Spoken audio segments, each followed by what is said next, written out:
банкке сіз төраға болып келген уақытта доллардың бағамы 455-460 теңге болатын 2 жыл бұрын. Қазір 530-535 болып тұр.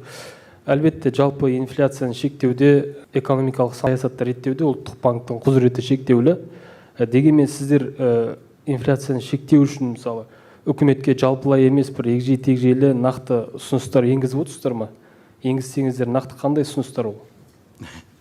Рахмет сұрағыңызға. Жалпы әрине сіз қойған сұрақ өте орынды, өте дұрыс. Өйткені инфляция тек қана монетарлы емес, және монетарлық инфляция бар, монетарлық емес инфляция бар. Монетарлық инфляцияға жауап беретін ұлттық банк, монетарлық емес инфляцияға жауап беретін, понятно, что үкімет, госхолдинги, әкімдіктер және тағы басқа нақты экономиканың өкілдері. Сондықтан, егер біз бірігіп жұмыс істемесек, онда инфляцияны жеңе алмаймыз. Үкіметпен бірге бізге наша коммуникация тұрақты түрде болып отыр.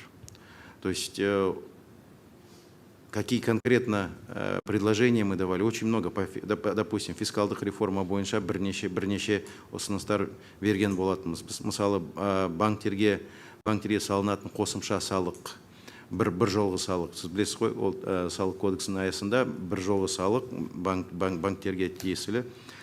Келесі жылдан бастап банктер төлейді.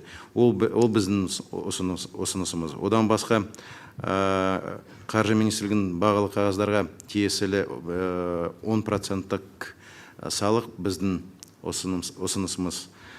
Тағы не фискалдық саясат бойынша. Фискалдық саясат, бюджеттік ережелер, мысалы, ұлттық қордан ұлттық қордан алынатын трансферді шектейтін ережелерді бізде үкіметпен бірге іске асырдық.